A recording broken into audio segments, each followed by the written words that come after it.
हम लोग आज पढ़ेंगे वैद्युत धारा का ऊष्मीय प्रभाव। हमारा चैप्टर है फिजिक्स का कक्षा 10 का दूसरा चैप्टर वैद्युत धारा का ऊष्मीय प्रभाव। पहला चैप्टर आपने पढ़ा था ओम का नियम और दूसरा चैप्टर हमें पढ़ना है वैद्युत धारा का ऊष्मीय प्रभाव। इलेक्ट्रिसिटी यूनिट का ये दूसरा चैप्टर हम लोग पढ़ने वाले हैं, वैद्युत धारा का ऊष्मीय प्रभाव। विद्युत धारा या वैद्युत धारा दोनों एक ही चीजें हैं। हमें पढ़ना है वैद्युत धारा का ऊष्मीय प्रभाव। इफेक्ट ऑफ इलेक्ट्रिक करंट माने thermal effect of electric current. Generally व्यवहार में thermal effect of electric current क्या है? जब हम किसी चालक तार में वैद्युत धारा प्रवाहित करते हैं तो हम महसूस करते हैं कि तार कुछ गर्म हो जाता है। ऐसा हम लोगों ने पढ़ा है, तार अगर कुछ गर्म महसूस होता है तो इस घटना को वैद्युत धारा का ऊष्मीय प्रभाव कहते हैं। मतलब जब हम उसमें धारा प्रवाहित करते हैं तो तार अपेक्षाकृत कुछ गर्म महसूस होता है, इस घटना को वैद्युत धारा का ऊष्मीय प्रभाव कहते हैं। सबसे पहले हमें इसमें पढ़ना है वैद्युत धारा। पहला पॉइंट हमारा है वैद्युत धारा। पढ़ने के साथ आप नोट्स भी बनाएंगे और एक्सरसाइज को आप लगाएंगे ही। इलेक्ट्रिक करंट के बारे में हमें सबसे पहले पढ़ना है। तो सबसे पहला पॉइंट है इलेक्ट्रिक करंट। पिछले चैप्टर में कुछ अध्ययन आपने किया था जिसमें वैद्युत आवेश के बारे में आपको बताया गया था। तो इस घटना में हमें पढ़ना है वैद्युत धारा के बारे में। वैद्युत धारा क्या है? आवेश के प्रवाह की दर। अगर आवेश एक स्थान से दूसरे स्थान पर बह करके जा रहा है तो प्रवाह की दर को आप वैद्युत धारा कह सकते हैं। जब भी कोई चालक तार आप कहीं से जोड़ते हैं तो करंट एक सिरे से दूसरे सिरे तक जाने लगती है, तो करंट नहीं जाती है बल्कि उसमें से आवेश एक सिरे से दूसरे सिरे तक जाने लगते हैं। तो आवेश के प्रवाह की दर को हम किस नाम से जानेंगे? वैद्युत धारा। लेकिन हम परिभाषा में कैसे कहेंगे? किसी चालक तार में एकांक समय में प्रवाहित होने वाले वैद्युत आवेश की मात्रा, मतलब एक सेकंड में जितना आवेश एक सिरे से दूसरे सिरे तक जाएगा उसी को हम वैद्युत धारा कहेंगे। इसको लिख लेंगे। किसी चालक तार में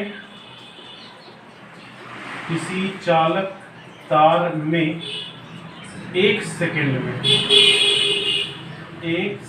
में प्रवाहित होने वाले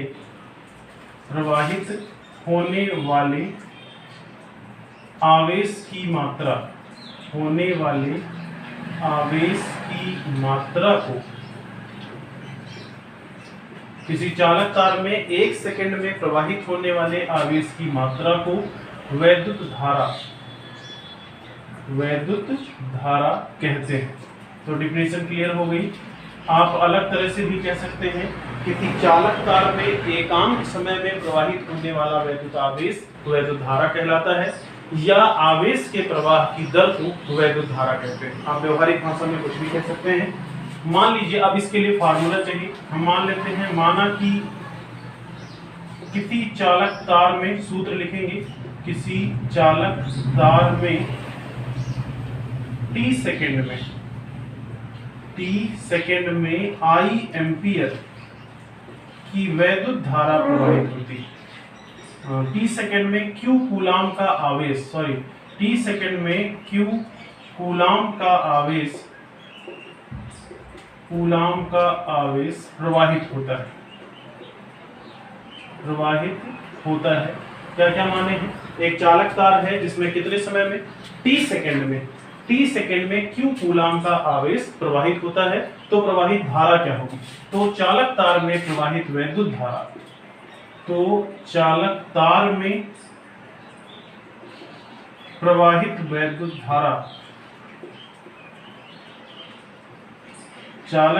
में प्रवाहित वैद्युत धारा I बराबर Q/T होगा। I बराबर क्या? Q/T। प्रवाहित वैद्युत धारा को आप लिखेंगे I बराबर Q/T। तो जैसा लिखा गया उस तरह से आप बहुत आसानी के साथ कह सकते हैं। Q कूलाम का आवेश अगर प्रवाहित हो रहा है तो चालक तार में प्रवाहित हुई वैद्युत धारा I = Q/T होगा। तो जनरल इक्वेशन आपने पढ़ लिया। वैद्युत धारा को I से लिखेंगे, I = Q/T होगा। अब हमें पढ़ना है धारा का मात्रक। हमारा अगला टॉपिक है वैद्युत धारा का मात्रक। इसका मात्रक पढ़ लेते हैं। मात्रक में Q का मात्रक और T का मात्रक, दोनों के मात्रक को भाग कर देंगे। कूलाम आवेश का मात्रक होता है एम्पियर सेकेंड और समय का मात्रक सेकेंड होगा, तो इसका मात्रक होगा एम्पियर। क्या होगा? एम्पियर। तो आपने पढ़ लिया वैद्युत धारा क्या है। और एक और बात हमको जाननी है, वैद्युत धारा एक अदिश राशि है। कैसी राशि है? अदिश राशि है, इसका अपना कोई भी दिशा नहीं होता।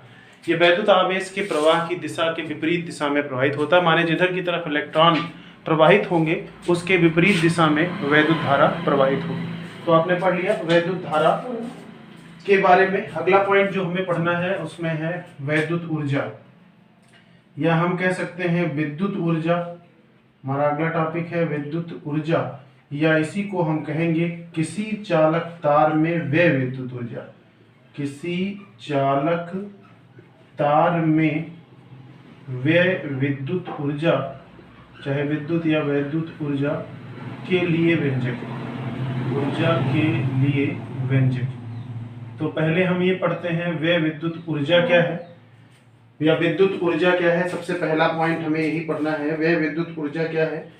किसी विद्युत चालक में यानी किसी भी चालक में आवेश को जब हम प्रवाहित करते हैं तो आवेश को प्रवाहित करने में जो भी कार्य किया जाता है वही कार्य उस चालक तार में व्यय विद्युत ऊर्जा के बराबर होता है। यानी हम कह सकते हैं किसी चालक तार में आवेश को प्रवाहित करने में किया गया कार्य विद्युत ऊर्जा कहलाता है। किया गया कार्य ही क्या कहलाएगा? विद्युत ऊर्जा या फिर व्यय विद्युत ऊर्जा कहलाएगा। तो हम अगला विषय टॉपिक लिखेंगे विद्युत ऊर्जा, इलेक्ट्रिक एनर्जी क्या है। किसी चालक तार में वैद्युत आवेश को प्रवाहित करने में, किसी चालक तार में वैद्युत आवेश को प्रवाहित करने में, किसी चालक तार में वैद्युत आवेश को प्रवाहित करने में किया गया कार्य या जो ऊर्जा व्यय होती है, करने में जो ऊर्जा व्यय होती है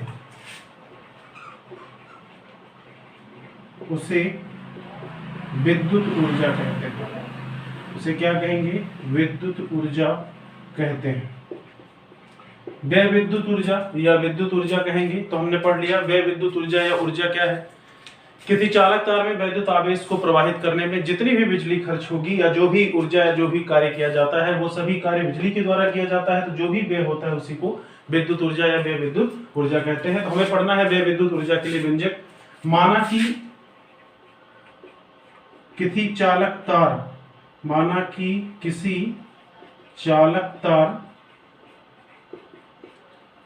के सिरों के बीच विभवांतर V वोल्ट है। हमने मान लिया, माना कि चालक तार के सिरों के बीच विभवांतर कितना है? V वोल्ट है। तो Q आवेश या Q कूलाम का आवेश चालक तार में प्रवाहित करने में व्यय विद्युत ऊर्जा या किया गया कार्य, प्रवाहित करने में किया गया कार्य बराबर होगा विभव गुणे आवेश। विभव गुणे आवेश, ये फार्मूला पढ़े हैं विभव की परिभाषा से। कहाँ से? विभव की परिभाषा, पिछले चैप्टर में आपने पढ़ा है। तो फार्मूला हो जाएगा W बराबर B इंटू क्यू। फार्मूला हो गया W बराबर B इंटू क्यू, जहां W किया गया कार्य है। और किसी परिपथ में जो भी आवेश को प्रवाहित करने में किया गया कार्य होता है उसी को व्यय विद्युत ऊर्जा कहते हैं। जो भी कार्य होता है उसी को किस नाम जानेंगे? व्यय विद्युत ऊर्जा। तो आपने पढ़ लिया व्यय विद्युत ऊर्जा क्या है। किसी चालक तार में आवेश को प्रवाहित करने में जो भी कार्य किया जाएगा उसे आप व्यय विद्युत ऊर्जा कहेंगे। W बराबर हो जाएगा B इंटू क्यू। W बराबर कितना? B into Q. तो आपने पढ़ लिया व्यय विद्युत ऊर्जा के लिए इक्वेशन और आपको मालूम हो गया। अगला टॉपिक जो आपको पढ़ना है, व्यय विद्युत ऊर्जा को और भी समीकरण के टर्म में लिख सकते हैं। यानी अगर हमें बिजली खर्च मालूम करना है तो विभवांतर और आवेश हम लोग जानते हैं तो हम कैलकुलेट कर सकते हैं। व्यय विद्युत ऊर्जा विभवांतर और धारा के पदों में। तो हमारा नेक्स्ट टॉपिक होगा इसका पहला पार्ट व्यय विद्युत ऊर्जा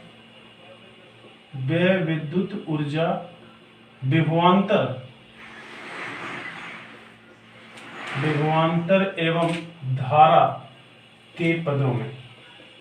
विभवांतर एवं धारा के पदों में नेक्स्ट टॉपिक होगा व्यय विद्युत ऊर्जा विभवांतर एवं धारा के पदों में। इसके लिए मान लेते हैं माना कि चालक तार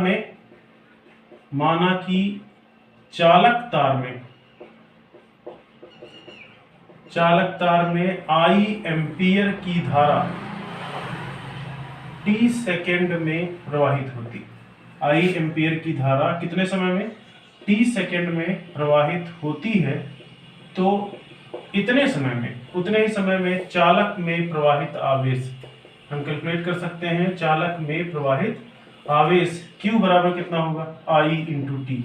चालक में प्रवाहित आवेश Q बराबर कितना? I इंटू टी होगा। तो समीकरण 1 से, कहां से? तो समीकरण 1 से व्यय विद्युत ऊर्जा, समीकरण से लिखेंगे व्यय विद्युत ऊर्जा के लिए इक्वेशन होगा W बराबर B इंटू क्यू, और Q का मान रख दीजिए Q बराबर I इंटू टी। तो व्यय विद्युत ऊर्जा का पहला इक्वेशन होगा B into I into T होगा, मात्रक जूल ही रहेगा इक्वेशन नंबर सेकेंड। तो आपने पढ़ लिया कि चालक तार में व्यय विद्युत ऊर्जा निकाला जा सकता है किसके किसके पदों में? विभवांतर एवं धारा के पदों में। तो व्यय विद्युत ऊर्जा का फार्मूला हो गया W बराबर V into I into T. इसको कब आप इस्तेमाल करेंगे? जब आप चालक तार के सिरों पर विभवांतर, बहने वाली धारा और समय पता है, तो आप इस फार्मूले के जरिए किसी चालक तार में व्यय विद्युत ऊर्जा का आकलन कर सकते हैं। दूसरा पॉइंट होगा विभवांतर के बाद हम लोग पढ़ेंगे प्रतिरोध एवं धारा के टर्म में। व्यय विद्युत ऊर्जा, अभी भी व्यय विद्युत ऊर्जा ज्ञात करेंगे किसके किसके पदों में? प्रतिरोध, चालक तार के प्रतिरोध एवं धारा के पदों में, प्रतिरोध एवं धारा के पदों में। तो नेक्स्ट टॉपिक होगा व्यय विद्युत ऊर्जा के लिए इक्वेशन प्रतिरोध एवं धारा के पदों में। इसके लिए आपको ज्ञात करना होगा व्यय विद्युत ऊर्जा का इक्वेशन। मान लेंगे माना कि चालक तार का प्रतिरोध, इसके लिए मान लेंगे माना कि चालक तार का प्रतिरोध, जो भी चालक तार आप प्रयोग में ला रहे हैं, चालक तार का प्रतिरोध R ओम है। हमने मान लिया चालक तार का प्रतिरोध कितना है? R ओम है। तो ओम के नियम से यहाँ लिखेंगे ओम के नियम से B बराबर हो जाएगा I इंटू आर। ओम के नियम से B बराबर कितना? I into R. तो समीकरण 2 से, समीकरण 2 में ये मान रख देंगे। तो समीकरण 2 से व्यय विद्युत ऊर्जा फिर कैलकुलेट करेंगे। व्यय विद्युत या वैद्युत ऊर्जा W बराबर हो जाएगा VIT में B का मान रख देंगे। V into I into T में आप B का मान रख देंगे। B बराबर I into R into I into T. Simplify करेंगे तो आपको मिलेगा I स्क्वायर RT। तो किसी चालक तार में व्यय विद्युत ऊर्जा के लिए इक्वेशन आपने पढ़ लिया, इक्वेशन नंबर 3। अभी आप ये फार्मूला कब इस्तेमाल करेंगे? जब चालक तार में बहने वाली धारा और उसका प्रतिरोध मालूम है, तो व्यय विद्युत ऊर्जा के लिए इक्वेशन आप इस्तेमाल करेंगे। W बराबर I square into R into T होगा। तो किसी चालक तार में व्यय विद्युत ऊर्जा के लिए इक्वेशन आपने पढ़ लिया है, इसको उतार लीजिए। अगला टॉपिक होगा व्यय विद्युत ऊर्जा के लिए इक्वेशन। नेक्स्ट एक और टर्म में व्यय विद्युत ऊर्जा निकाली जा सकती है। तो नेक्स्ट पॉइंट पढ़ेंगे व्यय विद्युत ऊर्जा के लिए इक्वेशन विभवांतर एवं प्रतिरोध के पदों में। हमारा अगला टॉपिक होगा व्यय विद्युत ऊर्जा के लिए इक्वेशन विभवांतर एवं प्रतिरोध के पदों में। तो सी पॉइंट है व्यय विद्युत ऊर्जा, व्यय विद्युत या वैद्युत ऊर्जा का इक्वेशन विभवांतर एवं प्रतिरोध के पदों में, माने हमें अभी भी ज्ञात करना है व्यय विद्युत ऊर्जा का इक्वेशन, लेकिन किसके पदों में? प्रतिरोध एवं विभवांतर के पदों में। पुनः ओम के नियम से इस्तेमाल करेंगे। पुनः ओम के नियम से, ओम का नियम क्या है? V बराबर I इंटू आर। तो I इज इक्वल टू हो जाएगा V upon R. I is equal to V upon R, जहां I चालक तार में बहने वाली धारा है। I का मान समीकरण 3 में रख देंगे। I का मान समीकरण 3 में रखने पर, समीकरण 3 में रखने पर, तो समीकरण 3 में रख देंगे तो व्यय विद्युत ऊर्जा मालूम हो जाएगा। व्यय वैद्युत ऊर्जा या विद्युत ऊर्जा W बराबर आपको मिल जाएगा। इक्वेशन क्या है? I square R into T में I का मान रख देंगे V अपॉन R का square into R into T, या बराबर लिख सकते हैं V square by R square into R into T, एक आर से एक आर कट जाएगा, इक्वेशन होगा v स्क्वायर बाई आर और इंटू टी। तो आपने पढ़ लिया इक्वेशन है v square into R equation into T, इतना जूल हो जाएगा, इक्वेशन नंबर 4 हो जाएगा। कुल मिलाकर के चार समीकरण आपको मालूम हो गया, जिसके जरिए किसी भी चालक तार में व्यय विद्युत ऊर्जा का आकलन कर सकते हैं। किसी चालक तार में व्यय विद्युत ऊर्जा का आकलन, पहला फार्मूला बताया गया W बराबर B इंटू Q होगा, दूसरा फार्मूला बताया गया W बराबर B इंटू IT होगा, तीसरा फार्मूला W बराबर I स्क्वायर इंटू RT होगा और अगला फार्मूला W बराबर B square by R into T होगा। इसको उतार लीजिए। तो किसी चालक तार में व्यय विद्युत ऊर्जा के लिए इक्वेशन आपको मालूम हो गया। नेक्स्ट टॉपिक है विद्युत धारा का ऊष्मीय प्रभाव। अगला टॉपिक जो हमें पढ़ना है वो है विद्युत धारा का ऊष्मीय प्रभाव। तो जहां तक आप पढ़े हैं उसके आगे अगला हेडिंग हम लोग लिखेंगे विद्युत धारा का या वैद्युत धारा का ऊष्मीय प्रभाव। ये चैप्टर का नाम था वैद्युत धारा का ऊष्मीय प्रभाव। तो हमारा टॉपिक हो गया वैद्युत धारा का ऊष्मीय प्रभाव। क्या है ये वैद्युत धारा का ऊष्मीय प्रभाव? इस बात से आप क्या समझते हैं? हमने पढ़ा है और हम जानते हैं अगर हम किसी चालक तार में वैद्युत धारा प्रवाहित करते हैं तो उसके चारों तरफ यानी वैद्युत धारा प्रवाहित करें तो चालक तार गर्म हो जाता है। चालक तार के गर्म हो जाने की घटना को वैद्युत धारा का ऊष्मीय प्रभाव कहते हैं। तो सबसे पहले हमें यही जानना है वैद्युत धारा का ऊष्मीय प्रभाव क्या है। जब किसी चालक तार में वैद्युत धारा प्रवाहित की जाती है तो तार गर्म हो जाता है। लिख लेंगे इसको, जब किसी चालक तार में वैद्युत धारा प्रवाहित की जाती है, वैद्युत धारा प्रवाहित की जाती है तो चालक तार गर्म हो जाता है। क्या होगा? चालक तार गर्म हो जाता है। इसे वैद्युत धारा का ऊष्मीय प्रभाव कहते हैं। इसे क्या कहेंगे? वैद्युत धारा का ऊष्मीय प्रभाव कहते हैं। वैद्युत धारा का ऊष्मीय प्रभाव कहते हैं। तो वैद्युत धारा का ऊष्मीय प्रभाव क्या है? जब किसी चालक तार में वैद्युत धारा प्रवाहित की जाती है तो चालक तार गर्म हो जाता है। इस घटना को वैद्युत धारा का ऊष्मीय प्रभाव कहते हैं। अब आपका जो टॉपिक है उसमें ये बातें जाननी है कि चालक तार गर्म क्यों हो जाता है। ध्यानपूर्वक इसको समझिए कि चालक तार गर्म क्यों हो जाता है। इमेजिन करिए कि अगर ये चालक तार है और हम जैसे ही इसके सिरों पर विभवांतर लगाते हैं तो इसमें उपस्थित इलेक्ट्रॉन एक स्थान से दूसरे स्थान पर जाते हैं। जो भी इलेक्ट्रॉन है वो एक स्थान से दूसरे स्थान पर जाने लगते हैं और अगर इलेक्ट्रॉन एक स्थान से दूसरे स्थान पर जाएंगे तो जाते समय उनके पास एनर्जी होगी, जाते समय वो किसी दूसरे इलेक्ट्रॉन से टकराएंगे और अपनी एनर्जी उसको दे देंगे, जिसकी वजह से उसका टेम्परेचर बढ़ जाएगा और इस प्रकार चालक तार का ताप बढ़ जाता है। इस घटना का नाम वैद्युत धारा का ऊष्मीय प्रभाव होगा। तो वैद्युत धारा का ऊष्मीय प्रभाव क्या है ये आपने मालूम कर लिया। हमें पढ़ना है तार में उत्पन्न ऊष्मा का सूत्र, माने जो भी ऊष्मा प्राप्त होता है उसका सूत्र होगा। तो नेक्स्ट टॉपिक है तार में उत्पन्न ऊष्मा के लिए सूत्र। तो जो भी वैद्युत धारा अगर प्रवाहित होने से तार गर्म होता है तो तार अगर गर्म होगा तो जाहिर सी बात है वैद्युत ऊर्जा ऊष्मीय ऊर्जा में बदलेगी और अगर वैद्युत ऊर्जा ऊष्मीय ऊर्जा में बदलेगी तो हमें ऊष्मीय ऊर्जा का व्यंजक भी प्राप्त करना होगा। माने हमें मालूम करना है ऊष्मीय ऊर्जा का व्यंजक क्या होगा। चालक तार में जब हम वैद्युत धारा प्रवाहित करते हैं तो चालक तार आपका गर्म हो जाता है और गर्म होकर के गर्म जब भी होगा तो गर्म हो जाएगा तो ऐसे कंडीशन में जो भी कार्य किया जाता है वही कार्य उसमें ऊष्मा के रूप में संचित हो जाता है। इसी घटना का नाम वैद्युत धारा का ऊष्मीय प्रभाव कहलाता है।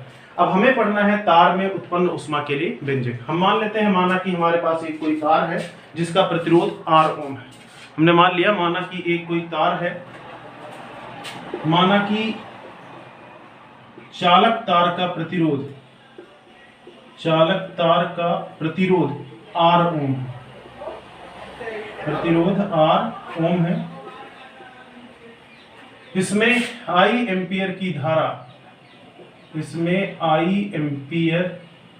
धारा t सेकेंड तक प्रवाहित की जाती है यदि चालक तार के सिरों के बीच विभवांतर B हो तो व्यय विद्युत ऊर्जा, अभी पढ़े हैं, व्यय विद्युत ऊर्जा W बराबर हो जाएगा VI इंटू टी। व्यय विद्युत ऊर्जा W बराबर कितना, VI इंटू टी होगी। जितनी बिजली खर्च होगी वही उष्मा के रूप में उसमें संचित हो जाएगा। यही खर्च हुई ऊर्जा, यानी हम कह सकते हैं ये व्यय हुई विद्युत ऊर्जा ही ऊष्मीय ऊर्जा है। आप लिखेंगे यही व्यय हुई विद्युत ऊर्जा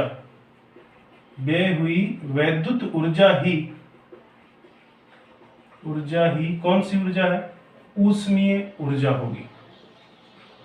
व्यय हुई विद्युत ऊर्जा ही ऊष्मीय ऊर्जा होगी। अतः लेकिन ऊर्जा का मात्रक, परंतु ऊर्जा नहीं बल्कि ऊष्मीय ऊर्जा का मात्रक अलग होगा। ऊष्मीय ऊर्जा का मात्रक कैलोरी होता है। ऊष्मीय ऊर्जा का मात्रक क्या होगा, कैलोरी होता है।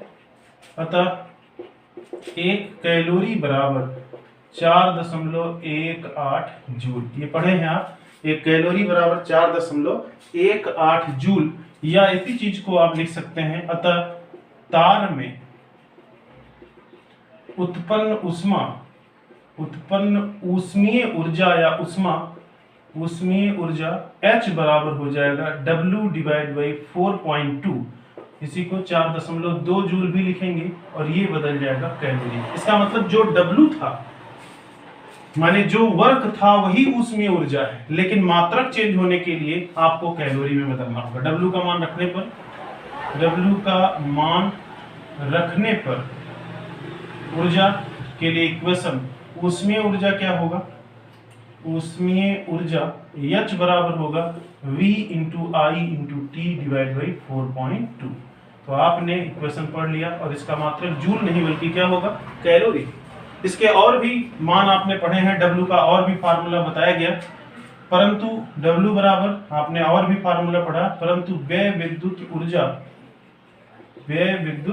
ऊर्जा W बराबर होता है I स्क्वायर RT, ये भी पढ़े हैं। या फिर एक और इक्वेशन आपने पढ़ा है V square by R into T. तो फिर ऊष्मीय ऊर्जा क्या होगा, तो ऊष्मीय ऊर्जा इक्वेशन बदल जाएगा, H बराबर हो जाएगा I square RT and divide by 4.2 calorie, या फिर H बराबर हो जाएगा V square by R into T and divide by 4.2 calorie.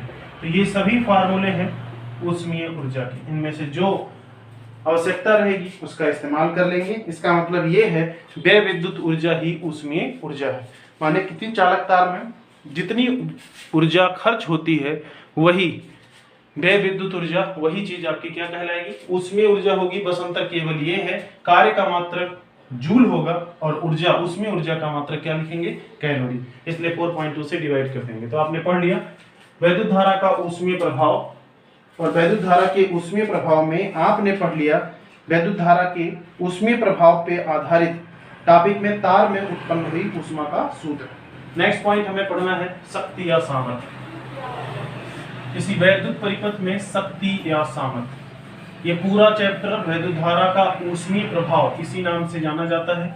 और इस पूरे चैप्टर में आज ज्यादा से ज्यादा पोर्शन आप पढ़ चुके रहेंगे, इसको पढ़िए और इसका नोट्स बनाइए। दूसरा चैप्टर ये फिजिक्स का है, कक्षा 10 के लिए। नेक्स्ट टॉपिक है वैद्युत सामर्थ्य। वैद्युत सामर्थ्य या इसी को शक्ति भी ऐसे कहते हैं, और वैद्युत सामर्थ्य या इसी को क्या कहेंगे, अथवा वैद्युत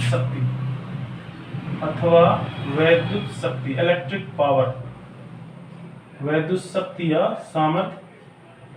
तो वैद्युत शक्ति या सामर्थ्य क्या किसे कहेंगे, किसी चालक तार में एकांक समय में या किसी चालक तार में आवेश को प्रवाहित करने में एकांक समय में जो भी बिजली खर्च होती है उसी को शक्ति या सामर्थ्य कहते हैं।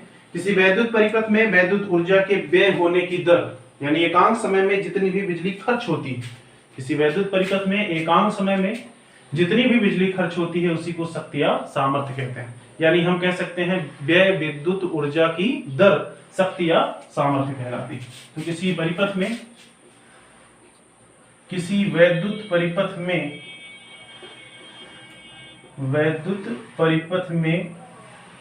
व्यय विद्युत ऊर्जा की दर वैद्युत ऊर्जा की दर शक्ति या सामर्थ्य कहलाती। आप अपने हिसाब से भी परिभाषा लिख सकते हैं। किसी वैद्युत परिपथ में एकांक समय में व्यय विद्युत ऊर्जा शक्ति या सामर्थ्य कहलाती। एकांक समय में व्यय विद्युत ऊर्जा ही व्यय विद्युत ऊर्जा की दर कहलाती, उसी को शक्ति या सामर्थ्य कहते हैं। मान लीजिए कि माना कि किसी भी परिपथ में या किसी भी वैद्युत परिपथ में प्रवाहित होने में किया गया कार्य आपको मालूम है, तो शक्ति या सामर्थ्य आप निकाल सकते हैं। तो शक्ति या सामर्थ्य या शक्ति बराबर क्या हो जाएगा, शक्ति इज इक्वल टू कार्य चाहे कह लीजिए चाहे व्यय विद्युत ऊर्जा कह लीजिए और बटा समय। तो फार्मूला हो जाएगा शक्ति बराबर कार्य बटा समय। मान लीजिए माना कि किसी वैद्युत परिपथ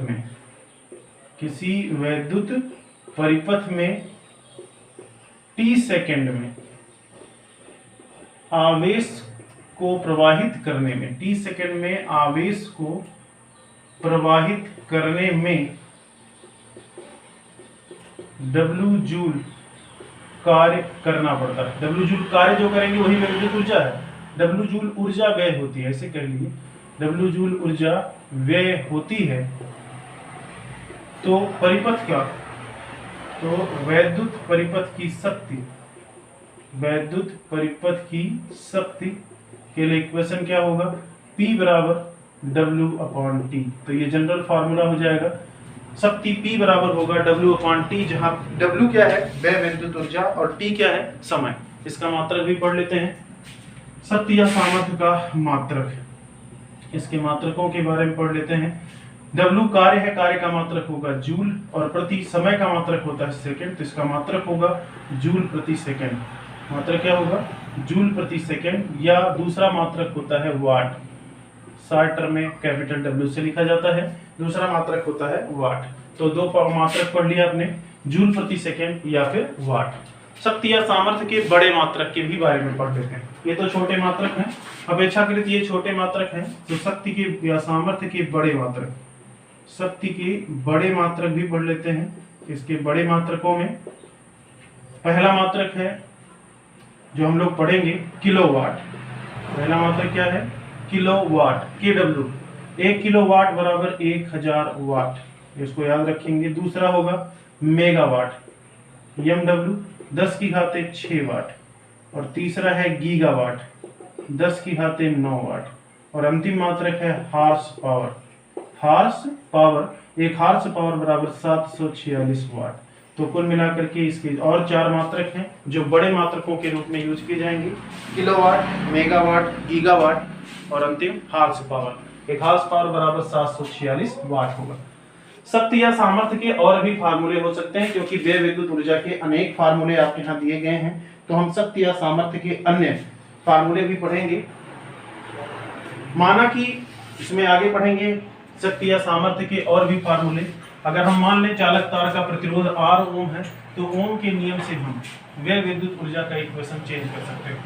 तो व्यय विद्युत ऊर्जा का इक्वेशन अगर चेंज होगा तो शक्ति या सामर्थ्य भी आपका चेंज हो जाएगा, क्योंकि W/T में जैसे W का मान रखेंगे वैसे वैसे चेंज हो जाएगा। हमने मान लिया, माना कि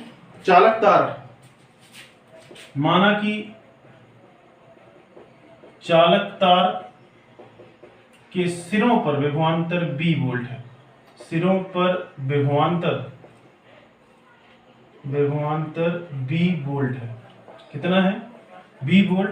तथा I एम्पियर की धारा T सेकंड में प्रवाहित होती है। तो व्यय विद्युत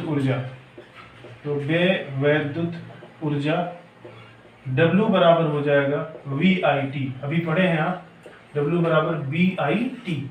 तो हमें शक्ति या सामर्थ्य चाहिए। W का मान समीकरण 1 में रखने पर, W का मान समीकरण 1 में रखने पर रख दीजिए। समीकरण 1 में रखेंगे, शक्ति या सामर्थ्य आपको मालूम हो जाएगा। शक्ति P बराबर हो जाएगा W/T। W का मान रख देंगे B × I × T and divide by T। T से T कट जाएगा, P बराबर हो जाएगा B × I। तो शक्ति या सामर्थ्य का दूसरा मात्रक आपने दूसरा फार्मूला पढ़ लिया, P बराबर B × I। कब इस्तेमाल होगा? जब विभवांतर और धारा जानेंगे। पर यदि कार्य और समय जानते हैं तो P बराबर W/T, विभवांतर धारा जानते हैं तो P बराबर B × I हो जाएगा। इसको और भी फार्मूले में चेंज कर सकते हैं। माना कि चालक तार के सिरों, चालक तार का प्रतिरोध R ओम है। प्रतिरोध के टर्म में लिख लेते हैं, प्रतिरोध R ओम है। तो ओम के नियम से, कहां से? ओम के नियम से, ओम का नियम इस्तेमाल करेंगे। ओम के नियम से B बराबर हो जाएगा I × R। तो समीकरण 2 से शक्ति या सामर्थ्य भी निकाल लेंगे। समीकरण 2 से आपको मिल जाएगा शक्ति P बराबर, B का मान रख देंगे I × R और × I, और P हो जाएगा I² × R। तो इसका नेक्स्ट फार्मूला भी आपको मालूम हो गया। W माने वाट हो गया। तो अगर आपको धारा और प्रतिरोध मालूम है तो P बराबर I² × R इस्तेमाल करके शक्ति या सामर्थ्य निकाल सकते हैं। पुनः ये भी पढ़े हैं। पुनः वैद्युत धारा I बराबर, चेंज कर लीजिए इसको, वैद्युत धारा I V/R। I बराबर कितना? V/R। तो समीकरण 3 से, समीकरण 3 से, इसमें समीकरण 3 इस्तेमाल करेंगे। P I की जगह पर B/R का होल स्क्वायर इंटू R कर देंगे, और P बराबर हो जाएगा B²/R का स्क्वायर इंटू R। R से R कट जाएगा, P बराबर हो जाएगा B²/R। तो ये 3 फार्मूले हैं जिसके जरिए आप किसी भी वैद्युत परिपथ में शक्ति या सामर्थ्य निकाल सकते हैं। इसके छोटे और बड़े बड़े मात्रकों के बारे में भी आपको अंदाजा हो गया। तो किसी व्यय विद्युत ऊर्जा यानी किसी परिपथ में वैद्युत ऊर्जा के लिए इक्वेशन भी पढ़ लिया आपने, शक्ति या सामर्थ्य के लिए भी इक्वेशन पढ़ लिया। P बराबर हो जाएगा B²/R। इसके बड़े मात्रक भी आपने पढ़ लिए। वैद्युत ऊर्जा की माप, हम लोग अगला पॉइंट पढ़ेंगे कि वैद्युत ऊर्जा जो बिजली खर्च होती है उसको और भी मात्रकों में बदला जा सकता है या फिर नहीं बदल सकते हैं। तो हमारा अगला टॉपिक है व्यय विद्युत ऊर्जा की अन्य मात्रक।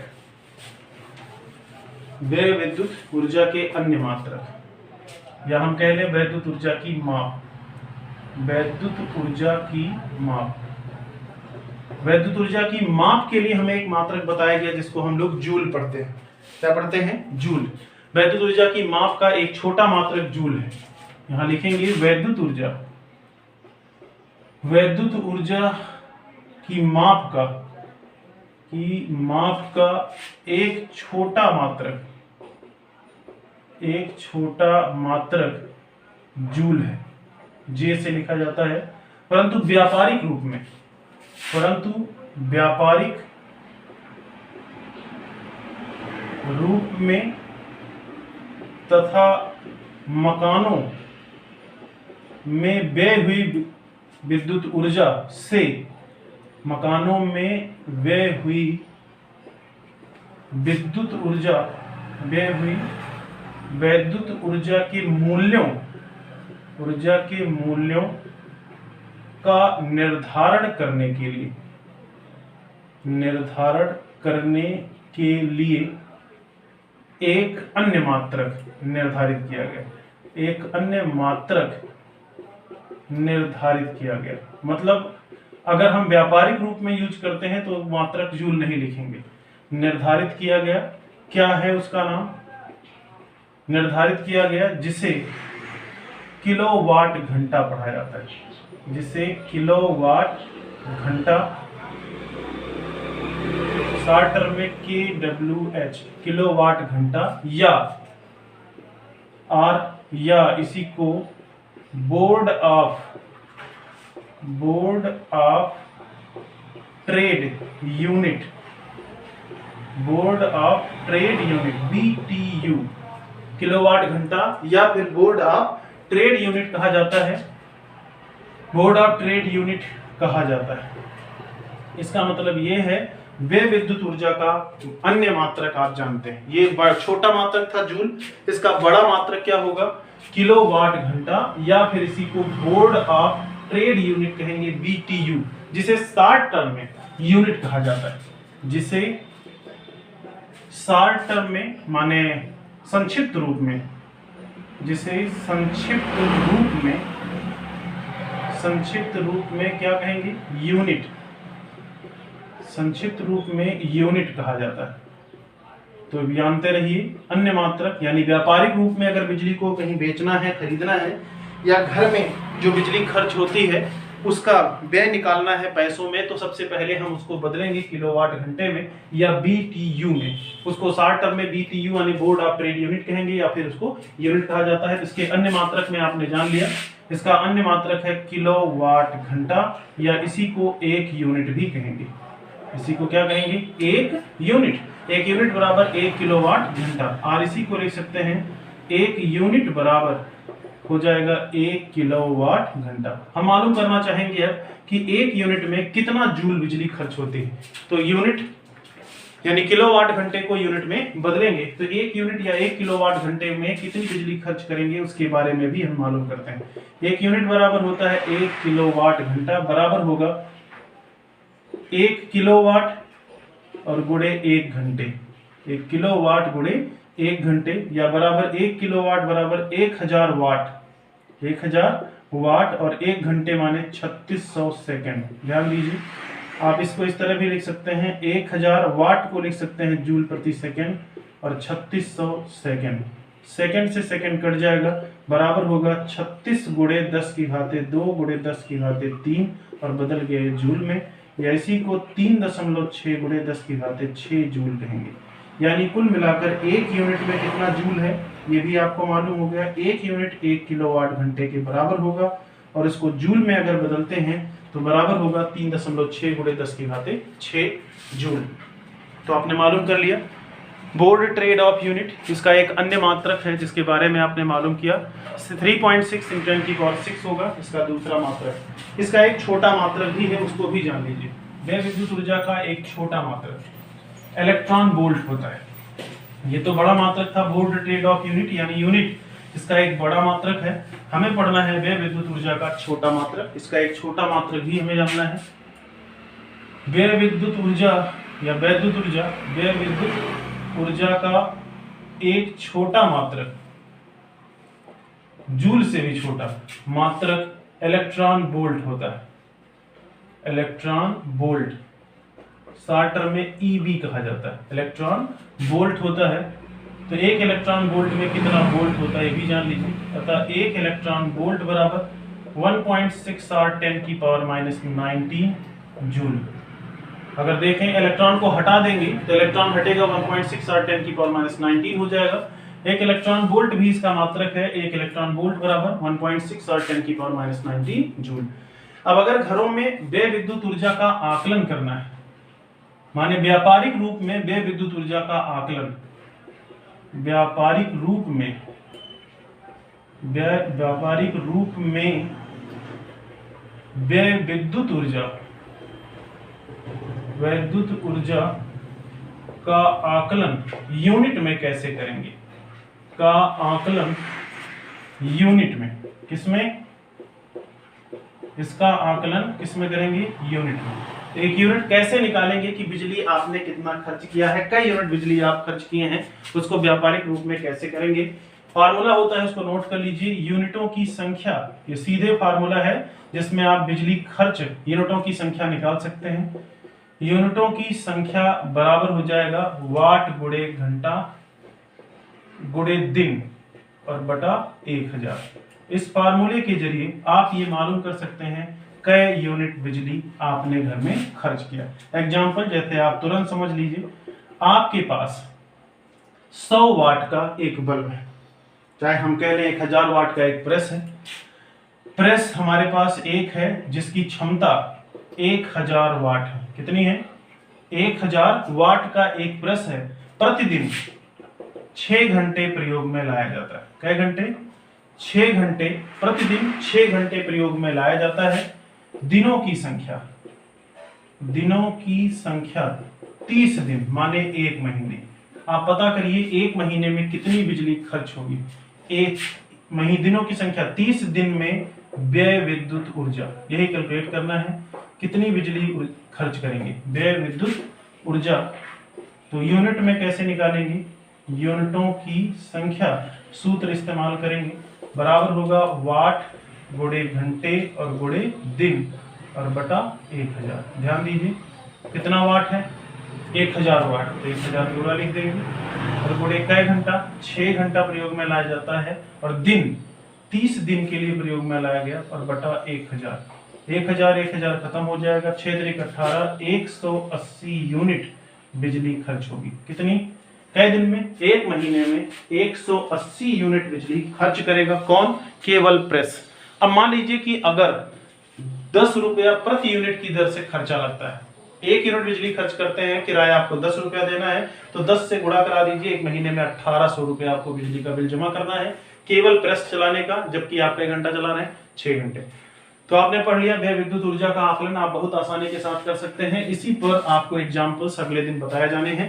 व्यय विद्युत ऊर्जा पर आधारित आज का टॉपिक यहीं समाप्त होता है। आगे पढ़ना है व्यय विद्युत ऊर्जा यानी वैद्युत ऊर्जा को ऊष्मीय ऊर्जा में परिवर्तित करने के उपकरण। तो हमारा टॉपिक होगा वैद्युत ऊर्जा को ऊष्मीय ऊर्जा में प्रवाहित करने पर जो भी वैद्युत ऊर्जा का ऊष्मीय ऊर्जा पर आधारित उपकरण कौन कौन से हैं, जिसमें आपका वैद्युत बल्ब आता है, प्रेस भी आता है जो बिजली को ऊष्मा में बदल देता है, बल्ब यानी जो आपके घर में बल्ब जलता है, बल्ब हो गया, प्रेस हो गया, वैद्युत ऊष्मक हो गया माने हीटर हम जिसको कह सकते हैं। ऐसे ही रूम हीटर का इस्तेमाल करके हम लोग इस्तेमाल कर सकते हैं, गीजर हमने पढ़ा है। इन सभी चीजों के बारे में किताब में दिया गया है, उसको पढ़ेंगे। इतना ही पढ़ना था वैद्युत धारा के ऊष्मीय प्रभाव पर आधारित जो डेरिवेशन आपको बताया गया, इसको अच्छे से तैयार करिए। इसी पर अगले दिन एग्जाम्पल्स पढ़ाया जाना है। धन्यवाद।